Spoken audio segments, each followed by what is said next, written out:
Big নিউজে আজকে যে বিষয়টি নিয়ে আমরা আলোচনা করব অত্যন্ত গুরুত্বপূর্ণ একটা বিষয় এবং সবারই প্রিয় বিষয়, একই সঙ্গে দুঃখেরও বটে অবশ্যই।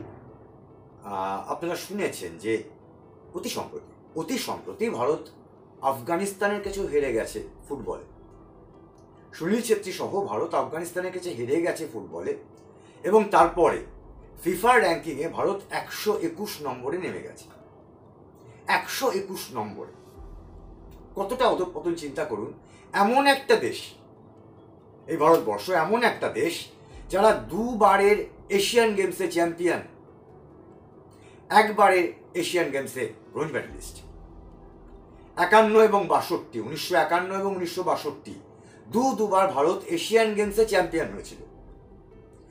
48-এ অলিম্পিকে ভারত গিয়েছিল, 56-এ অলিম্পিকে ভারত গিয়েছিল, একবার অলিম্পিকে চতুর্থ হয়েছিল। এবং তখনকার অলিম্পিক মনে রাখবেন এখনকার অলিম্পিকের মতো ছিল না, কিন্তু তখনকার অলিম্পিকে দেশগুলো সেরা দলগুলো পাঠাতো। এখন যেমন সেরা খেলোয়াড়রা অনেকে যান না, সেটা কিন্তু তখন ছিল না। 48-এর অলিম্পিকে ভারত এর বেশিরভাগ খেলোয়াড়রা খালি পায়ে খেলেছিলেন, তাতেই ফ্রান্সের সঙ্গে ভারত জিততে পারত। 2-1 গোলে হেরে গিয়েছিলেন, একটা পেনাল্টি মিস করেছিল ভারত, 1948 সালের কথা বলছি, এবং ম্যাচটা জিততেও পারত। মেলবোর্ন অলিম্পিক্সে ভারত চতুর্থ হয়েছিল। এরপর ওই যে বললাম 51 এবং 62 দুবার ভারত এশিয়ান গেমসে চ্যাম্পিয়ন হয়েছিল। আরও একটা বিষয় আপনারা জানেন, 1950 সালে ভারতীয় ফুটবল দল বিশ্বকাপের মূল পর্বে খেলার যোগ্যতা অর্জন করেছিল, অবশ্যই জানেন। কিন্তু এমনই পরিহাস, ওই যে বলছিলাম খেলাধুলো এবং রাজনীতি একসঙ্গে মিশে গেলে তার ফলাফল যা হয়। স্পোর্টস একটা ব্যাপার, তার সঙ্গে যখন রাজনীতি অঙ্গাঙ্গিভাবে জড়িয়ে যায় তখন ওই জিনিসটা মানে খেলাধুলোর যে মেন ফোকাসটা সেটা নষ্ট হয় একটা দেশে। প্রতিটি দেশের ক্ষেত্রে তাই হয়েছে, প্রতিটি দেশের ক্ষেত্রে। যাই হোক, যেটা আমরা বলছিলাম সেটা হচ্ছে যে 1950-এ আমরা বিশ্বকাপের মূল পর্বে খেলার যোগ্যতা অর্জন করলাম ফুটবলে, বিশ্বকাপ ফুটবলে, যেটা হয়েছিল ব্রাজিলে। ফাইনালে ব্রাজিলের মারাকানা স্টেডিয়ামে উরুগুয়ে 2-1 গোলে সেই ওয়ার্ল্ড কাপটা, সেই বিশ্বকাপটা জিতে নিয়েছিল ব্রাজিল গাড়ি সেই বিশ্বকাপে। কিন্তু দুর্ভাগ্যের বিষয়, পরিতাপের বিষয়, ভারতীয় দলকে বিশ্বকাপে খেলতে পাঠানো হয়নি। কেন হয়নি?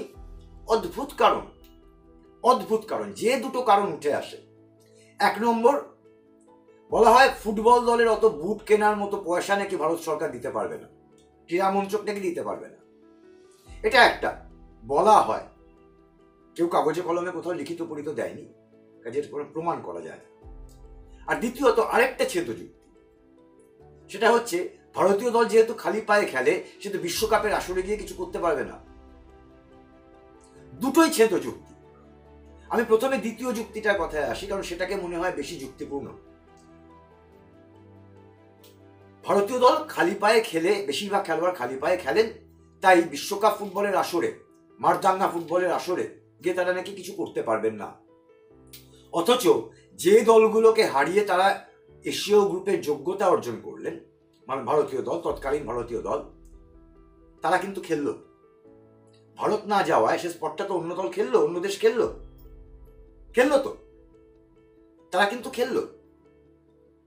বুট পরে খেলুক, খালি পায়ে খেলুক, তারা কিন্তু খেললো, তারা বুট পরেই খেলতো। তা সেই বুট পরা দলগুলোকে হারিয়ে তো ভারত তো যোগ্যতা অর্জন করেছিল। কেউ তো হাতে মোয়া তুলে দেয়নি, কেউ তো মাঠ থেকে তাদের মানে গোল ফাঁকা করে দেয়নি যে গোল দিয়ে যাও বলে। খেলেই তো গোলটা করতে হয়েছে, খেলেই তো জিততে হয়েছে ভারতকে।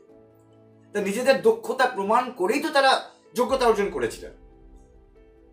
তাহলে খালি পায়ে খেলেন তাই বিশ্বকাপে গিয়ে কিছু করতে পারবেন না, ভয়ঙ্কর কাণ্ড হবে, এই যুক্তিটা ধোপে টেকে না, একেবারেই ধোপে টেকে না। বুঝতেই পারছেন, যাদেরকে হারিয়ে ভারত যোগ্যতা অর্জন করলো তারা যদি গিয়ে খেলতে পারেন তাহলে ভারত কেন খেলবে না? আসলে খেলাধুলোর প্রতি নয়, দেশের আরো অনেক কিছুর প্রতি, শুধু খেলাধুলো নয়, দেশের আরো অনেক কিছুর প্রতি সরকারগুলোর অনীহা থাকে। খরচা হয় অনেক কিছুতে, অনেক লাক্সারিতে। দল পাঠাতে গেলে তখন প্রচুর খরচ, দল রাখতে গেলে সেখানে প্রচুর খরচ, অনেক খরচ হয়ে যাবে, সে খরচটা করার হয়তো অসুবিধা ছিল। অথচ কথিত আছে, বলা হয়, অনেক জায়গায় লেখাও হয়তো আছে, অনেকেই বলেছেন, জওহরলাল নেহেরুর প্রধানমন্ত্রী তার জামা কাপড় কাচতে যেত, ইস্ত্রি করা হতো, কাচা হতো ফ্রান্স থেকে, প্যারিস থেকে তার জামা কাপড় কেচে নিয়ে আসা হতো এদেশে। তিনি এদেশে কাঁচা জামা কাপড় নাকি পরতে পারতেন না, কথিত আছে, শোনা যায়। তখন পয়সার অভাব হতো না, কারণ জেট প্লেনে করে সে জামা কাপড় যেত, জেট প্লেনে করে জামা কাপড় কেচে ইস্ত্রি হয়ে আসতো। কাজেই টাকার অভাবে ভারতীয় দল যেতে পারেনি, এটা একেবারে ছেদযুক্ত। কেন যে যেতে পারেনি, কেন পাঠানো হয়নি, এটা একটা আজও একটা রহস্য। তারপরেও দেখুন, ভারত, ওটা 50 সাল, তারপরে 51 সালে ভারত চ্যাম্পিয়ন হয়েছিল, 1962-তে ভারত চ্যাম্পিয়ন হয়েছিল এশিয়ান গেমসে। সেই সময় আলাদা করে বিশ্বকাপের কোয়ালিফাইং হতো না, এশিয়ান গেমসে সেরা দলটা সুযোগ পেত, এশিয়ার সেরা দলটা সুযোগ পেত। তখনও ভারত যায়নি। রহস্য, সত্যি রহস্য, কেন যায়নি? সেই সময় ভারত যদি বিশ্বকাপের মূল পর্বে থাকতো বা মূল মঞ্চে থাকতো, ভারতীয় ফুটবল নিঃসন্দেহে অনেকটাই হতো। কতটা এগোতো আমি একটু ছোট্ট উদাহরণ দিচ্ছি। শৈলেন মান্না, সবাই জানেন, ইংল্যান্ডে ফুটবল খেলতে গেছে ভারতীয় দল। শৈলেন মান্নার পায়ের শটে জোর দেখে স্বয়ং ইংল্যান্ডের রানী এলিজাবেথ নেমে এসে তার পায়ে হাত দিয়ে পরীক্ষা করেছিলেন যে মোজার নিচে লোহার কিছু পড়া আছে কিনা, এত জোর ছিল তার পায়ের shot. Chuni Goswami, Tottenham Hotspur, Manchester United, দুটি দল তাকে ডেকেছিল, জাননি চুনি, আলাদা কথা। একাধিক ভারতীয় বা ভারতীয় বংশোদ্ভূত খেলোয়াড় আজও চুটিয়ে খেলেন ইউরোপের বিভিন্ন লিগে, কিন্তু ভারত বিশ্বকাপে খেলেন না। ট্র্যাজেডি, অবশ্যই ট্র্যাজেডি। উত্তরটা কেন এই ট্র্যাজেডি, কেন এশিয়ার সেরা দলটা আজকে 121 নম্বরে ফিফা ক্রম তালিকা, এর উত্তরটা কে দিতে পারবেন?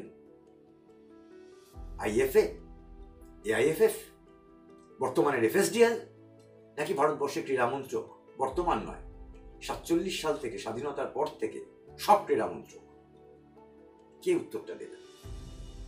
রইল প্রশ্নটা আপনাদের কাছে, উত্তরটা আপনারাই খুঁজুন, বিগ নিউজে আমাদেরকে জানান আপনারা কি মনে